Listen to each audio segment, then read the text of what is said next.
Your mind will tell you all kinds of stories, but your body doesn't lie. I'm Carmela Bennett, and I've been a psychotherapist for the past 25 years.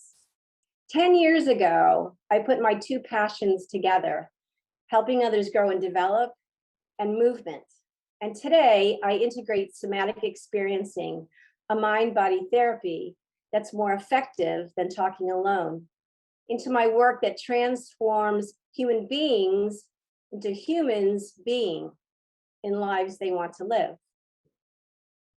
I want to introduce you to Stephen. Stephen's been in finance for 25 years. He went to a top college, married his college sweetheart. They had two kids. He had a great job as a CFO at an international organization. By the time I met him, he looked like the model of success, but he was in trouble. The HR department had told him he was on the verge of losing his job. At the age of 42, he'd never been to therapy, and the resentment and tension I heard in his voice on the phone told me that he had no desire to start now. In our first meeting, that was confirmed. There was sweat dotted on his brow. His jaw was clenched and tight. His blue eyes were narrow and flashed with anger. But underneath, I sensed the hurt and confusion. He was a good guy. Why were others saying he was rigid, angry, and didn't want to work with him? We started slow and got to know each other. And he shared that his family had also been saying things like, you're kind of irritable a lot. He was not very easy to talk with, and he wasn't as much fun anymore.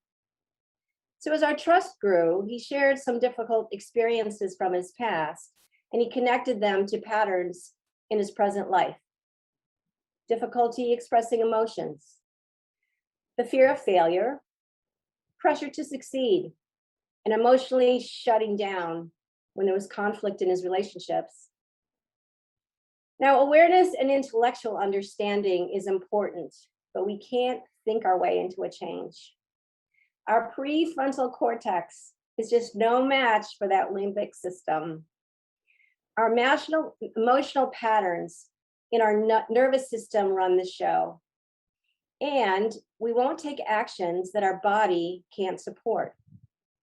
So rather than talking about his feelings, we started to explore body practices that enabled him to feel his way through the fear, anger, disappointment in the present moment in the safety of a trusted relationship. Neuroscience supports the fact that the body reveals the shape of our emotional patterning. Shoulders rounded in defeat, knees locked in stubborn resistance, jaw tight with frustration or anger. So I taught Stephen how to create a different shape by centering and grounding in his body.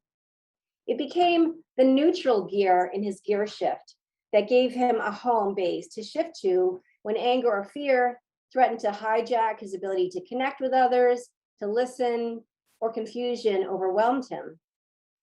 Stephen was really surprised, and then he got curious when he experienced how expanding his chest naturally lessened his tension and increased his confidence.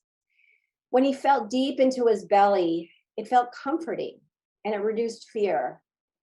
And by becoming present in his body, he could manage his emotions. They didn't manage him. One day, we did a moving practice where I asked him to simply walk towards me with his arm outstretched. He came at me so fast, I thought he was going to knock me down. And all of a sudden, he stopped.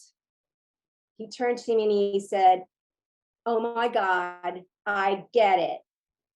I can feel how my body pushes forward and forces my opinions on other people. I don't slow down enough to listen and really hear.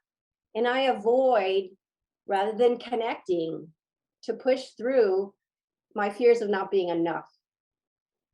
We worked together for a while. In one of our last sessions, he turned to me and he said, "I'm a smart guy. And I understood in my head that my anxiety and fear was a problem, but I could never figure out how to change that. Connecting my body with my mind was the missing link. I feel better, and I've actually decided that I'm going to change jobs. My wife likes me, and my kids want to hang out with me. I never guessed how powerful this would be. Talking to a brick wall completely changed my life, said no one ever. So if you've been resistant to trying therapy or been in therapy before and find yourself feeling stuck, anxious, sad, angry, or confused, a conversation with me will help you think less, feel more, and live life the way you want to. Reach out and let's talk.